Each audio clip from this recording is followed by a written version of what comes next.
across the UK, on DAB, online and on your smart speaker. This is Times Radio, the voice of the Times.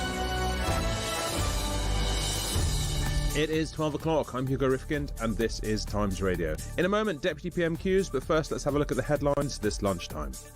Dame Sarah Mullally's election as the Archbishop of Canterbury has been confirmed. The formalities took place at a service at St Paul's Cathedral. She is the first female Archbishop and will lead the Global Anglican Communion. Sir Keir Starmer has landed in Beijing for a visit aimed at strengthening relations with China. Despite concerns back home about espionage, he says he will mention human rights issues. The Prime Minister also tried to frame the Gorton and Denton by-election next month as a straight fight between Reform and Labour, over fears of the Green Party splitting the vote on the left. Although both Reform and the Greens were 13,000 votes away from winning Gorton and Denton last time, there were only 250 votes between them. The BBC has apologised for reducing its coverage of Holocaust Memorial Day without referring to the murder of Jews. The presenter said the day was remembering the 6 million people murdered by the Nazi regime over 80 years ago.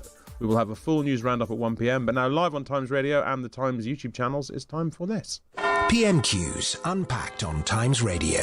Unpacking the politics and cutting through the crossfire. And I'm joined as always by Times chief political commentator Patrick Maguire. Hello, Patrick. Hello, Hugo. How are you keeping? I'm all right, yeah. You sad not to be in China? I'd love to have gone to China, but I'm grateful that the contents of my phone, laptop, inside leg measurement suitcase are not going to be inputted into the CCP central database, as may be the case for valued colleagues and ministers. You say that, but I bet they're reading it here. They've already got it. We've also got a special guest this week. He is Chris Ward. He was one of Keir Starmer's closest and longest-serving aides in opposition. He's now a Labour MP and he's Parliamentary Secretary for the Cabinet Office. Chris, welcome back. Thank you for having me. Good to have you with us. So, look, what would you normally be doing on a Wednesday when the PM is not in China?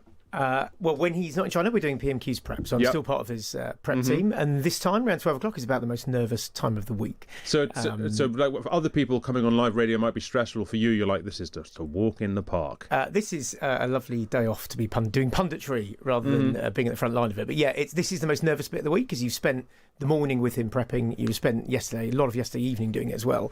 And then you're in that bit just before he goes on.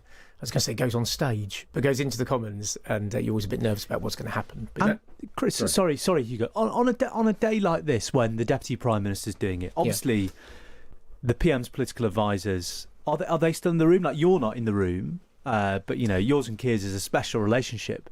Are the number 10 political team still feeding in, saying these are lines we're going to land against Reform this week, or is it in the hands of David Lammy's able advisors? It's a bit of both. There's still the number 10 briefing team and press team will help.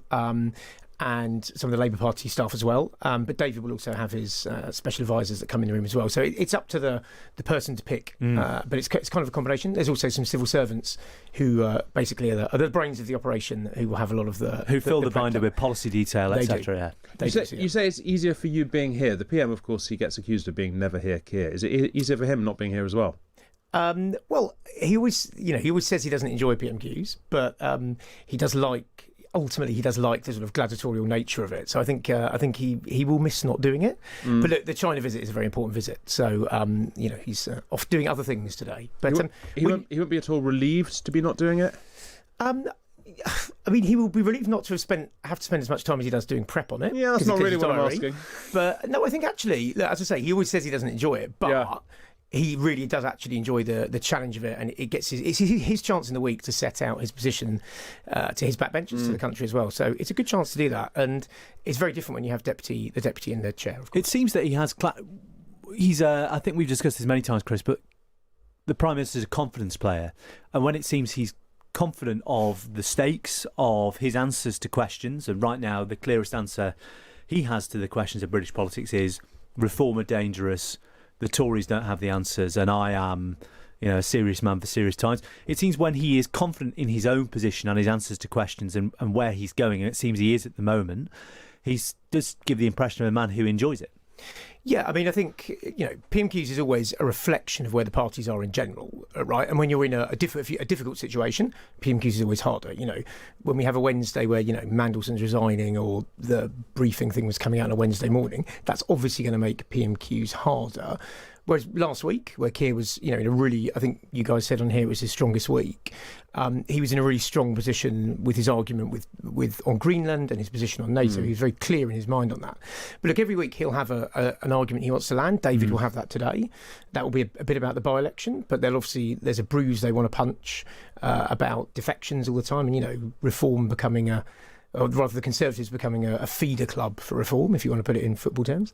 But also the Conservatives, of course, will have the narrative they want to land, which will be around the internal psychodrama of the week. So that's always going to be the competition. Keir ultimately does enjoy that challenge and having his chance to put it. So I think he'll miss it ultimately. On the psychodrama, and I appreciate that's not what you're here for, so I'll leave you alone in this regard in a minute. But I mean, on the whole Andy Burnham thing, what's the mood been like about that in number 10? Is there a sort of a sense of like, this is just annoying? Is there anger at him? What is there? I think the main bit would be a little bit of frustration, really, because, as you say, last week I thought was his best PMQs. It's exactly what I said to him straight after. I think you guys said that as well. He'd had a really good week. The government had, both with where he got to with Trump on some issues, but also domestically. We'd rolled out warm homes, some send policy that's really been well received.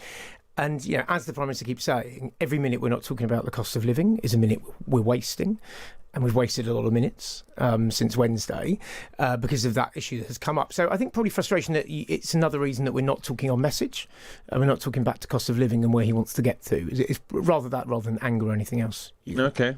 Patrick, the Tories are represented today by Andrew Griffith. What can you tell us about him? He is the shadow business minister. He is... Yeah, look, he's the shadow business secretary, right? And he's been banging on. You can say a that lot. a third time if you want, if that's as far as it goes. The shadow secretary of state for business and trade, and trade. Yeah, indeed. Yeah. See, there was a third time lucky. It grows, yeah. But he, there you go. But what isn't growing fast enough, according to Andrew Griffith, the economy. What's the government doing? Taxing too much. Yep. And if you're Andrew Griffith, you think David Lammy, is he necessarily all over the detail of economic policy, particularly on business rates, which is a big campaign Andrew Griffiths is running? He is Griffith singular, rather. Mm-hmm. Andrew Griffiths was another Tory MP who you definitely wouldn't want to be mistaken for reasons that on a family radio station I won't get into. And he has been critical of the Chancellor in the past 24 hours for not U-turning far enough on business rates of pubs and restaurants. So maybe he'll bring that up, and maybe he'll be taking a gamble that David Lammy might not necessarily be wholly across the detail. But it would be remiss of the political team and officials not to brief him on that, given anyone who's been on Andrew Griffith's social media recently can tell what he's probably going to ask about. Well, yes, and Patrick was a little rude about the PMQs prep team in number 10 last week. So I should point out that you were a little rude. You said that they didn't do much diligence, Patrick. Oh, sorry. And I can tell you they do, and they work very hard on it, so I'm sure they will. Just one thing, Hugo, if that's okay. When you have deputy PMQs, I think you really have two choices as the opposition of do you go to the deputy, as it were, and talk about either things he's said in the past or about his brief. So for David, that would probably be around, he was Foreign Secretary when we did Chagos. He was Foreign Secretary, obviously, so the China trip plays large, or maybe some stuff he said on Customs Union, or you go to Justice. Or your second route is to basically pretend the Deputy Prime Minister isn't there and use him as a proxy for the Prime Minister. So that would allow you to get into the business rates issue. It would allow you to get into the sort of weakness narrative they want to create. So you kind of have a binary choice in the opposition as to which way you're going to go on there. So let's see. I mean, I think it's hard to see how they don't ask about China and Chagos. Well, look, a reminder, you can watch us on YouTube as well if you want to see what's going on in the Commons as well as here, although I'd imagine it's going to look like almost literally two bald men fighting over a comb. Let's get our first question. Thank you, Mr. Speaker. Can I start by echoing the Deputy Prime Minister's comments about Holocaust Memorial Day? Yeah. We must never forget. May I also associate this side of the House with the condolences expressed by the Deputy Prime Minister to the family of Captain Philip Gilbert Muldowney. I also offer the condolences of the House to the family of Lord Flight, one of my predecessors in Arundel and South Downs, He served in Parliament with distinction for more than 2 decades. Mr. Speaker, after the Chancellor's U-turn yesterday, can the Deputy Prime Minister confirm that over 90% of retail, hospitality and leisure businesses will get nothing? Deputy Prime Minister. Well, Mr. Speaker, can I welcome the Shadow Business Secretary to the dispatch box and join him? I remember Lord Flight well when I arrived in this House. It's always a pleasure to hear from the co-author of the mini-budget. And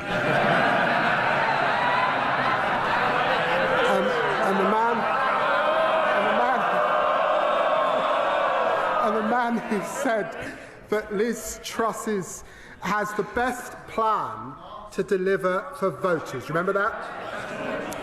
Of course, all of us want to see our pubs in good health and to support hospitality. That's why the Chancellor announced a £4 billion package of support. But yesterday, in addition, business rates for pubs and music venues will be cut by 15% this year and frozen for the next 2 years, and will review the methodology for valuing pubs in the future. I must say that contrasts with the party opposite, who of course saw 7,000 pubs close under their watch. Oh, I think we lost that a bit there. No, maybe we'll get that a bit back. Patrick, going in on business rates. Yeah, unsurprisingly, given that that's the only thing Andrew Griffith has been talking about for quite some time. And the answer you'd expect from a senior Labour politician asked about economic policy from the moral high ground by a Tory. Mm-hmm. Two words, Liz Truss. Again. If the rest of the questions follow this pattern, we could be in for a long 20 minutes or so. Chris Wood, how welcome are you in pubs? Still very welcome in Brighton, Kemptown and Peacehaven, I hope.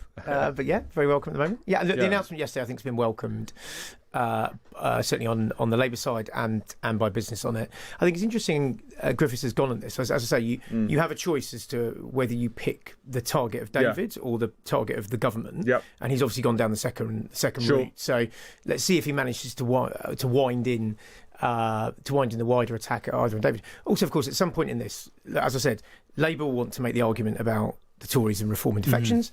Mm-hmm. The opposition will obviously want to make the point around the internal parts of the Labour Party this week. So it'll be interesting to see how they weave that in. And when you're writing the set, which we do, you can either have that as a straight question, or you can have a sort of rolling fire as you go along. And you make sides. Let's see which one Andrew Griffith goes down. And I imagine he looks like he'll just drop it in as he goes through. So David Lammy, he was very slow, very measured there. I remember last time how shouty he got. I was thinking, it reminded me of the fitness tracker I wear. That the most important thing it measures is it's not your heart rate, it's your heart rate variation. Yes. It's how quickly you go from fast to slow and back again.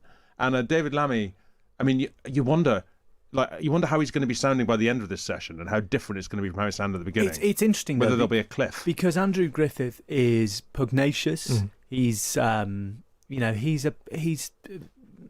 business secretary. He's the shadow business secretary. Yeah. He's something of an attack dog, or would see himself as an attack dog. So unless this is a deliberate bit of psychological torture from David Lammy to not give him what he wants.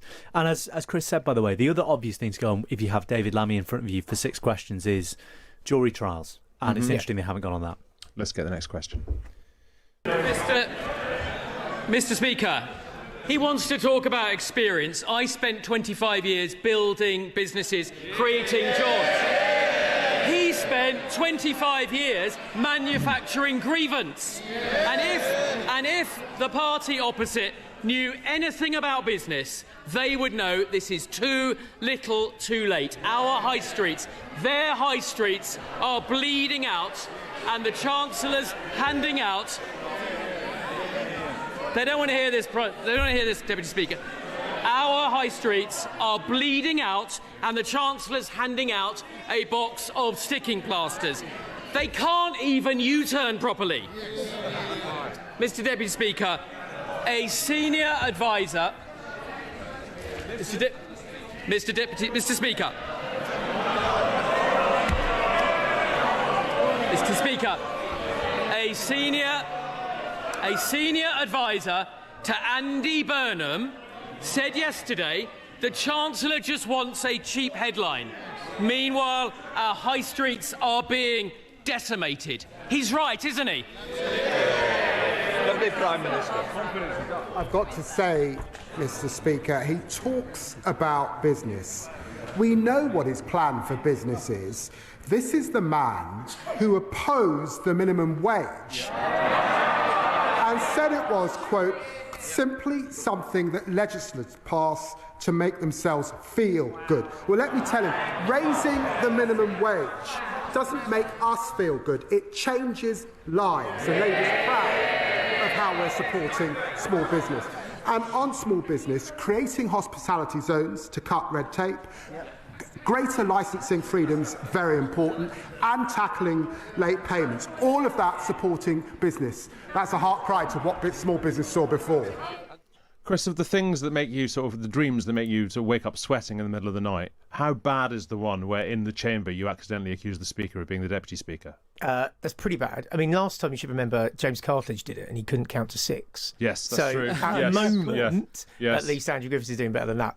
I think it's safe to say that wasn't the tightest question in question 2 there. No. Also, it's slightly, again, when you're trying to set it up from the strategy point when you're working with the Prime Minister's team, that he's let David a bit off the hook here. Mm-hmm. You know, there's obviously an issue on business rates. Lots of pubs, including my constituency, are really seeing real challenges. And you could get into, there's some emotive cases you could put to David here. You could really pin him here. I thought that second question led him off a little. I mean, obviously, what the government did yesterday is the way out of it, and you saw some of the argument back on what the Conservative record is. But I think there's a better way of constructing that second question. Well, what I'm struggling with about question 2 there is how, if you're planning this and you write it down, you consider that to be meaningfully different from question 1. Why there's nobody who goes, you've just done that, why are you going to do it again if you've got nothing else to bring to the equation?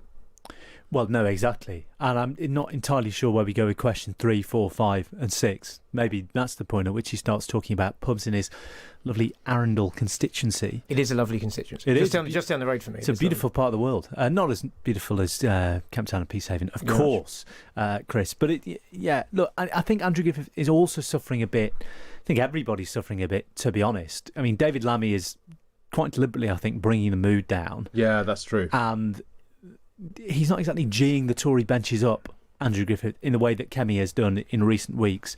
Interesting stat, by the way, from Damien McBride, Special Advisor to the Foreign Secretary.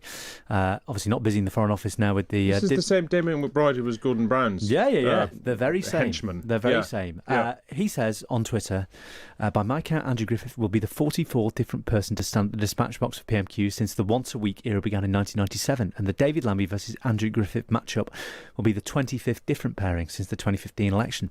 Maybe the 25th best if this continues. Right, let's get our next question. Mr. Speaker, you don't make young people better off by putting them out of work. Mr. Speaker, his MPs are already banned from pubs. Where next? Shops, restaurants, hair salons. That may not make a difference to him or I, but for many of them, they should back our plan to scrap business rates. But they haven't got the backbone to cut welfare to pay for it.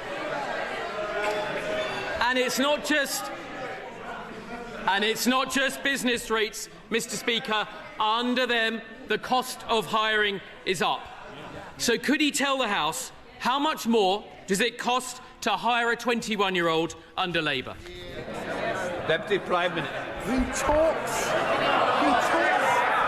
He talks about young people.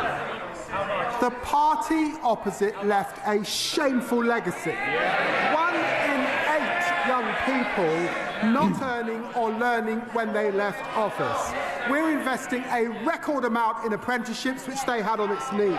We're creating talented excellence technical colleges for our young people, and Alan Bilman is doing a review on young people who are currently out of work. By contrast, they would freeze the minimum wage, oppose giving young people an increase. They've got nothing to say for the next generation.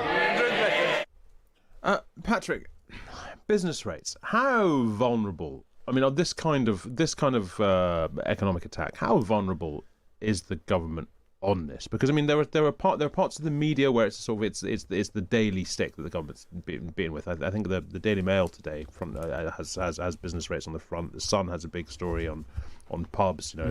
Calling Rachel Reeves' steps yesterday half measures.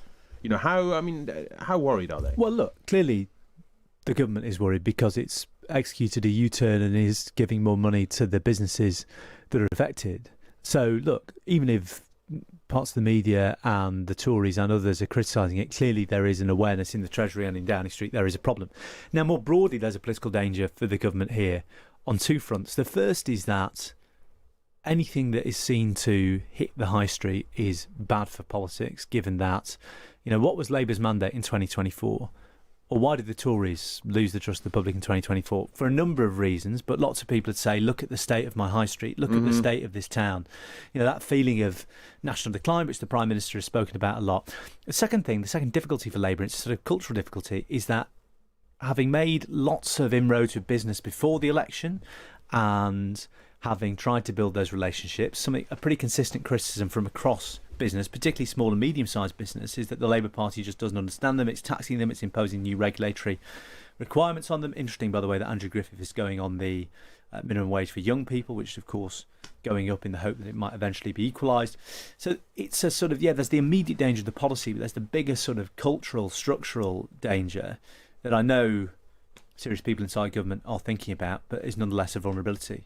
Yeah, and how upset are... I mean, I made a joke about pubs earlier, but when you get all the kind of sort of no Labour MPs welcome in my pub type thing, do MPs mind that? Do they feel persecuted? I mean, obviously, because... I mean, without wishing to diss your colleagues, tell us you're the real victim. I'm sure most Labour MPs can wander into a pub and people don't necessarily go, that's the Labour MP for 5 miles down the road. But do they mind just that kind of rhetoric? I mean, look, no one wants to be barred from their local, obviously. I mean, that which I think, as I say, is a slightly overwritten story. But obviously people are worried about, MPs are worried about what they get in their postbox and what they hear in the street. I talk to pubs in my constituency and they're obviously worried about some of the changes. But I will point out, just on the structure of this, the trouble Griffiths and the Tories have got here is obviously they can't run away from their record. And David's obviously got the pushback of 7,000 pubs closed under you with Liz Truss's budget. You said whatever to business. It's very hard for him to get away from that.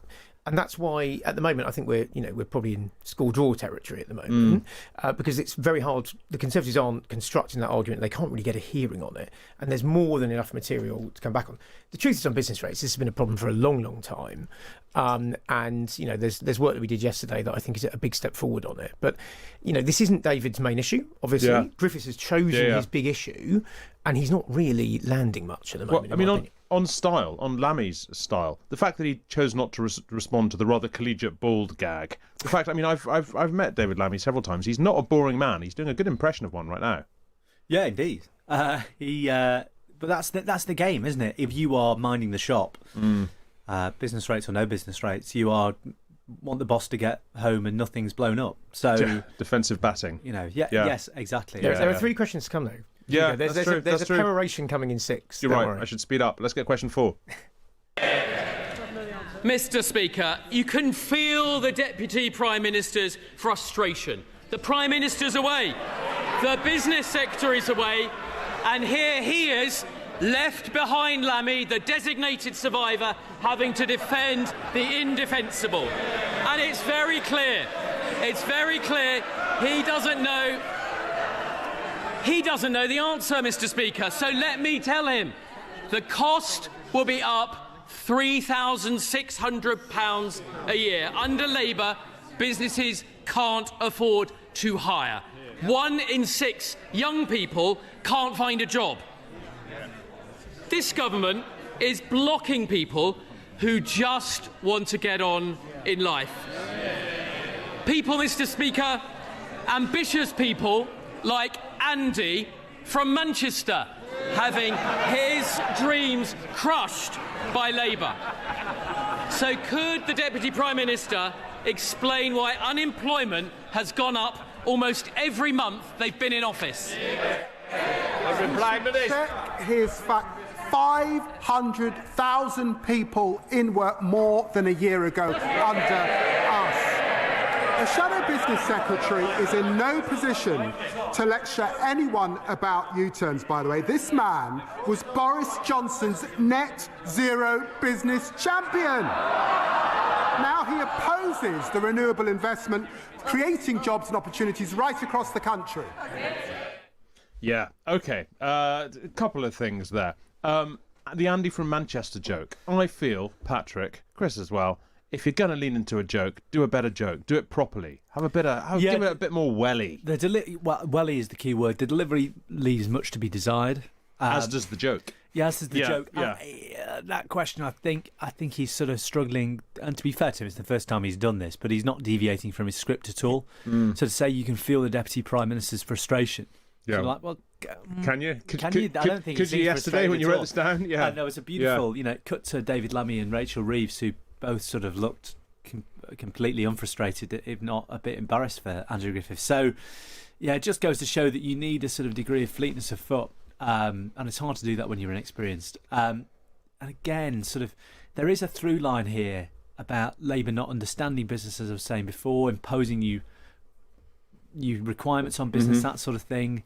I'm not sure Andy from Manchester fits into that, and also I don't think he's doing enough to emphasise that through line here, Andrew Griffiths. I thought it was pretty generous to put Andy in the youth unemployment bracket as well. He looks young. Andy is many things, but I'm not sure he's in the under-21s bracket there. But yeah. Yeah. The excuse me. The thing about so sorry. The thing about as you mentioned before, Chris, about him being able to just hit Griffiths' record again and again and again and again. We had that again there with Boris Johnson and net zero. Yeah, and that's the basic structure of pretty much any answer that the Prime Minister or Deputy Prime Minister give. They'll give a factual answer on the policy. They'll give an attack on on the Conservative record, and then they'll pivot out to a wider message. Now, it is question 4, Hugo. We have not heard reform mentioned once. No, it's interesting. So let us see where we get to. Maybe they're saving that for the back. But that's normally what I mean by if you see the structure of the answer, you would then pivot it out and try and draw a comparator with an opposition party. Let's get question 5. Mr. Speaker, the thing he didn't want to say is that every Labour government leaves office with unemployment higher than when they arrived. And there's a reason for that. They don't understand what it takes to be an employer. They don't understand business. They're strangling business with their red tape, and they're about to make things infinitely worse.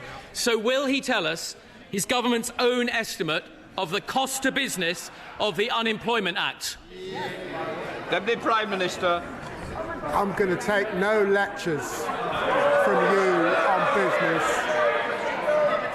My father was run out of business under the Thatcher government. I know what it's like to grow up under a Tory government. And whilst we're talking about it, 26 Tory MPs and counting have already defected to reform, and now they're all counting down, Mr. Speaker, because today is 100 days until the Tory transfer window slams shut. It's going to be the longest and most disloyal transfer saga since Sol Campbell left Spurs. And the member for Clapton, I don't know where he is, has signed 3 white ringers in the past fortnight. Chris, I remember, I think it was John Lennon joking that George Harrison Beatles song, by verse 3, he'd always start talking about God. And it's like Labour PMQ's answers. We got to question 5. By question 5, they've always started talking about reform. Yeah, exactly. And look, I don't want to be too critical of Andrew Griffiths here, genuinely, but that question really did just allow David to pivot out and go to where everyone. Sure. It didn't pin him down. You know, there's lots of ways you can ask a question. You could have picked a pub that was about to close down. You could have talked about how much it's gone up. You could have given a quote that was really hard to get away from.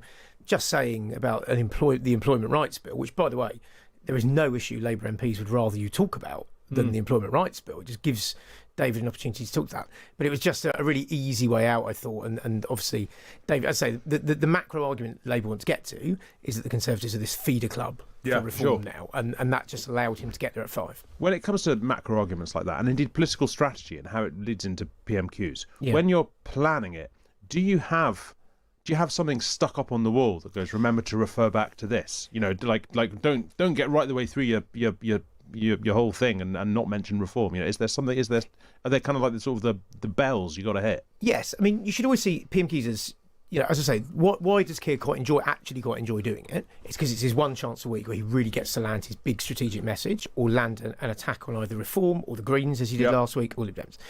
And he'll have in his mind, you know, we'll go through the questions, there are factual answers to each of these. So he'll have prepared business rates, he'll have prepared China, he'll have prepared Chagos. But he'll also have a list of, you know, this is the line I want to land on reform. Mm-hmm. So the story gets run. This is the line I want to run here. These are the 2 jokes I want to get in at some point. And so he will have those in his head. And I would say this, wouldn't I? Because we have a special relationship, as you know. But Keir's been doing this for a long time. He's good at making sure he gets in the prepared bits. And David's got that now clearly in question 5. So the skill of the opposition really should be to try and stop you doing that. That was kind of why I was saying that Griffiths was allowing him an open question there to unload. Patrick, this is working out all wrong for the Tories, I would say. I think Lammy is not putting in his most watchable performance, I would say. But nonetheless, Griffith is sort of on the defensive, even though he's asking the questions. Yes, somehow. I imagine they've maybe slightly... What was it George W. Bush said? They've misunderestimated David Lammy. Yeah. As in they thought, you know, they had an idea of David Lammy's weaknesses or his excitability, and he's totally wrong-footed them. And also I think they hadn't quite appreciated the extent to which he'd repeatedly turned it back on them. People shouldn't underestimate. I mean, David's been an MP for 25 years. He's a very, very good Commons performer. You know, he's been around the block in every role. So this is, you know, he hasn't been in this chair too often, but he's a very good Commons performer. So and also again on PMQs, when you're sat there in the position that I said, like a minute to 12, and you're thinking, well, what's your worst nightmare of questions you'd get? It's not this set, is it? Yeah, I mean, that's true. There's so many things that you could have thought. Is it jury trials? Is it going to be quotes about Chagos? Is it whatever? This really isn't putting him in that nightmare position at the moment. I mean, you wonder though that he's not feeling a bit. I can do more than this. He doesn't want to. Well, you just saw that with rear 5. up and dance. Right? You just saw a bit of that. You did see a bit of that. He basically thought, I don't really need to engage too closely in the substance of this now. I can get on to my attack, and that's why I said at the beginning that it allows him the opportunity. But if I know anything about the man, he's going to want to get some hefty thing into his reply on 6, whatever question 6 is. Let's get question 6. Thank you. I don't know what's in his head, Mr. Speaker. It's our party that is getting stronger, and overnight.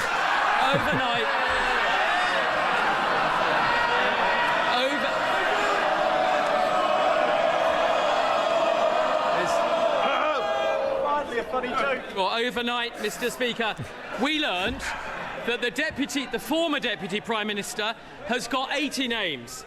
On Sunday, we learned that the Health Secretary's allies claimed that he's got 200 names, and oddly, 50 of them want the Mayor of Greater Manchester, who's not even in this MP.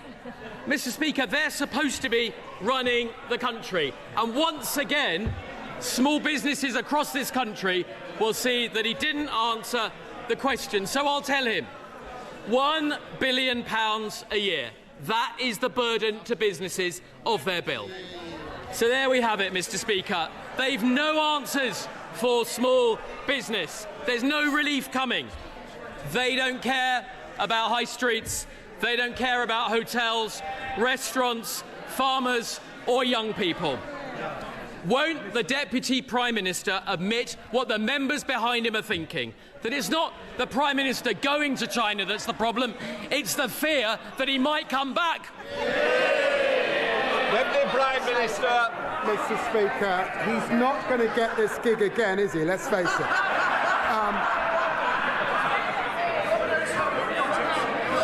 Mr. Speaker, I've set out our position very clearly. This was the week when the leader of the opposition told Desert Islandists that Britain needs to learn to queue again. And Tory MPs have taken her quite literally. They're lining up outside the member for Clacton's office while they squabble about the damage that they did to our country. Labour this week is capping ground rents, cutting the cost of living and rebuilding our public services. That's the difference a Labour government makes, and there's much more to come. Patrick, direct quote, he's got 80 names, he's got 200 names, and he's not even in this MP. What does it mean? Yeah, not a classic. I think he means not even Actually, I don't know what that means. Not even an MP? Not even an in MP. this house? I mean, assuming that he's probably reading that out. Yes. And who wrote that? And actually, when you compare that with Lammy with his prepared comebacks, you watch something like this and you think, okay, the reason why they are ill-matched is because Lammy's a better performer. But actually, this is on material as well. Yes. This is on the work that's gone in beforehand. Yeah, exactly. And look, I mean, I don't want to criticise the material because the 80 MPs and 200 MP stories are Times and Sunday Times stories about Angela Rayner and West Streeting. That's the background behind the material. Well, exactly. You know, I think if he could have done much better. Yeah, look, I have to say brutally, David Lammy is right. I don't think Andrew Griffith will be getting that gig again. It was a nice idea. You know, the argument wasn't entirely. Wasn't the weakest argument he could have made, but I just think the execution wasn't there at all, sadly.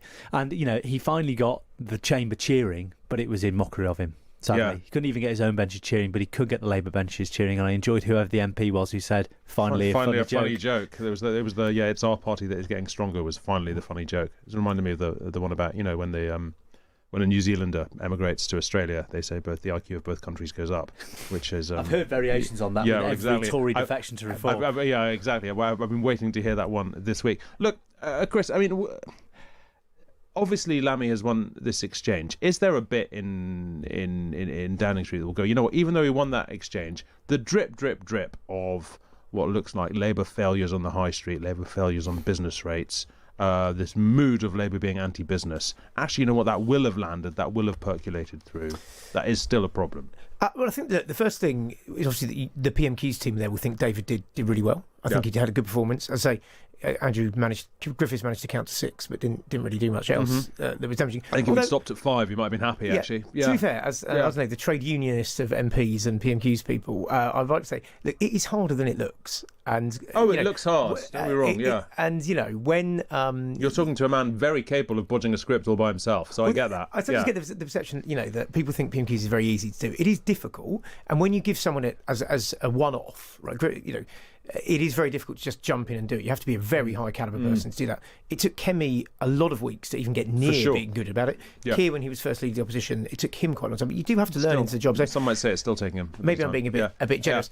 On the macro position on it, look, as I said at the beginning when I said Keir was a bit frustrated that we'd been knocked off message at the end of last week, the government actually thinks they've got a decent story at the moment around what we're doing domestically, whether that's to say on things like warm homes, like a leasehold we announced yesterday was really good, really positive on our side. And on the international scene, Keir is obviously now trying to, at every point, link what he's doing internationally to domestically. So he's saying, I'm in China because I'm thinking of the economy at home. So I think they are less worried than your question implied on that. Sure. But obviously, as you saw from yesterday, they're not oblivious to the fact that we needed to do more on business rates, and we do need to work very hard on that issue. Well, look, stick with us. Up next, Stefan Boscia will be with us with the best of the rest. This is Hugo Rifkind here on Times Radio. Finally, a funny joke.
And Callum.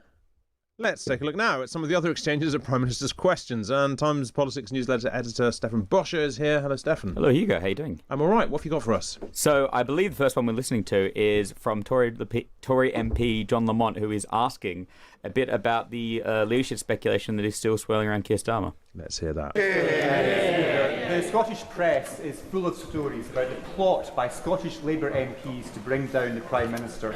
One Scottish Labour MP said he's terrible. Another Scottish Labour MP said the handling of the budget had been incompetent. And yet another Scottish Labour MP predicted that Scottish Labour would be slaughtered in May's election. They're not wrong, are they, Deputy Prime Minister? Deputy Prime Minister. The people of Scotland have a big decision later on this year. Certainly not to vote Conservative, to get rid of SNP and vote Labour. And I and my colleagues will be campaigning every single day to bring that about. Chris, I mean, it does suit Keir Starmer not being here. This has, when it comes to leadership speculation, when it comes to the tenuousness of his own position, has it been his worst week yet? As I say, I think it's frustrated at the end of the week of how it went and where we are. I mean, look, the party is pretty focused actually. On Monday I was at PLP. PLP was very good, and the focus really is on trying to win the by-election in Manchester and go from there really. So, and also I think, as I say, PMQs, when Keir's there, it gives him an opportunity to talk to his backbenchers and to reassure them and to reaffirm it. And I thought last week he did that extremely well when we were on Greenland and Chagos, etc. I mean, given that, you wouldn't necessarily be expected to agree, but given that you're not going to win the Manchester by-election. Well, it's very early. We haven't even picked a candidate yet, Hugo. I'll call it. Given that Tom's radio calls it. And given that May might not be super, the mood's got to be a bit grim, hasn't it? Look, it's a difficult. Obviously, look, the polls are what the polls are. It's a difficult time always when you're a year and a half, 2 years into government on it. But as I say, the Prime Minister's been making, I think, a really strong case for what we're doing on the international scene in the last few weeks and how that's relating domestically. And we have been rolling out a lot of good policy thing, as I say, on leasehold last week, on send, on warm homes. There's a lot of stuff there we need to get through and make that argument on it. And, the PLP, I'm not going to pretend there aren't challenges, but equally, the vast majority of the PLP want to focus on what this government was elected to do and get on with, and it doesn't want to spend its time talking about itself. And that's why Keir keeps saying every minute we spend that's not on cost of living and is on ourselves is a minute we're losing. Stefan.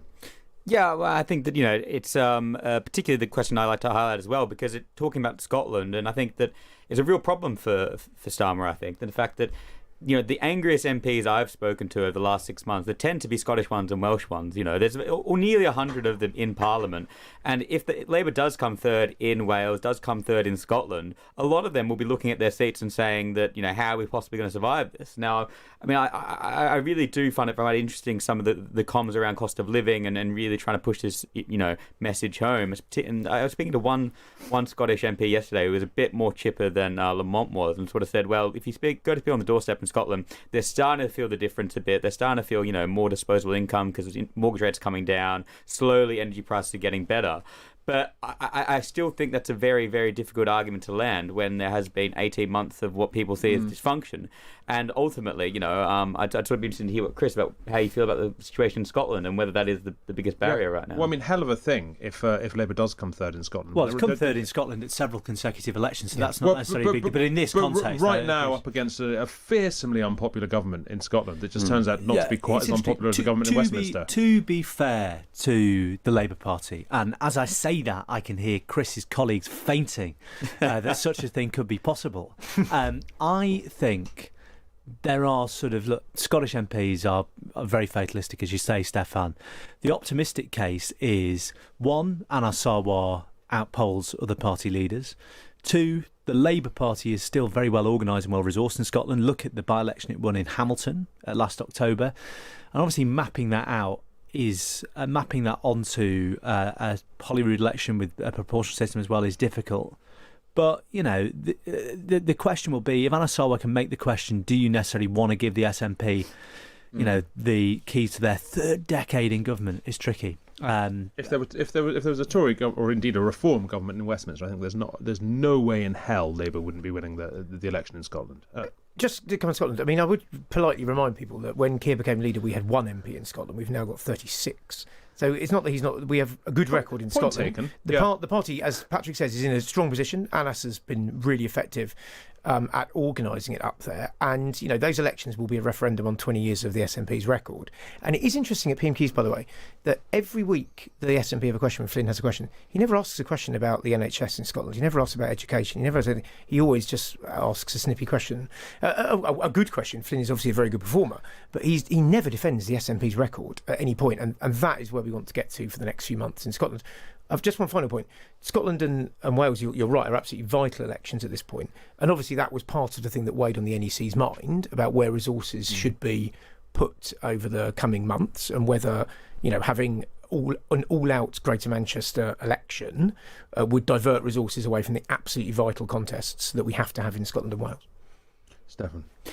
Next, we're hearing from Daisy Cooper, who's filling in as the Liberal Democrats' speaker this week. So she's asking about the PM's trip to China. Mr. Speaker, whilst the Chinese regime still holds British citizen Jimmy Lai captive in prison, and whilst the Chinese regime continues to hunt down pro-democracy protesters on the streets of Britain with bounties on their heads, the British Prime Minister has gone cap in hand to China to ask for a trade deal on the promise of a super embassy from which the Chinese regime will continue to spy on us. The Chinese regime remains undeterred in its illegal actions against the UK and our citizens. So can I ask the Deputy Prime Minister to name one single consequence that the Chinese regime will face if they do not stop their campaign of espionage and repression? Deputy Prime Minister. Well, Mr. Speaker, China matters, and ignoring them would be a dereliction of duty. We will build a consistent, long-term and strategic approach grounded in reality. I set that out in the China audit statement I made a few months ago, and that is what our allies do. President Trump, Macron, Chancellor Merz, Prime Minister Carney, all are visiting and engaging. We'll cooperate where we can, and I'm sure in areas like climate, she would expect us to cooperate, and we will challenge in areas where we disagree. That's the way that we deliver for the public of this country.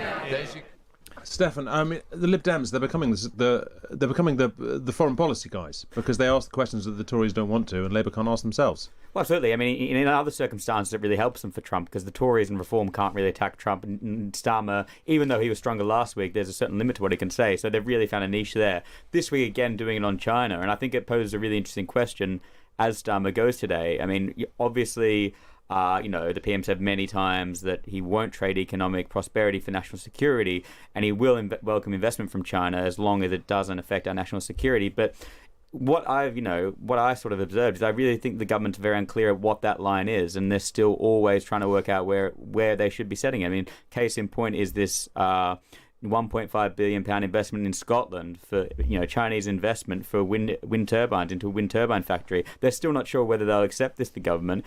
And this is the sort of thing where if it does go ahead, I'd raise real questions, and I think a lot of people would, because frankly, after the Russian invasion of Ukraine, the one thing we should have learnt is not to be over-reliant on countries like China, Russia, and the access of authoritarian countries for energy, for critical things like this. Because when we do come into conflict with them, they can very quickly turn the lights off. And when I raised this point to a very, very senior member of the government, one of Chris's colleagues, I was mocked and saying, "What are China going to do? Turn off wind turbines?" I said, "Yeah, that's exactly the problem." And that was the whole point of Securenomics, which was Labour's policy platform until very, very recently. So, I think that this is something which Starmer still hasn't really reconciled with, and I think that the public need to hear where he does draw that line. Patrick.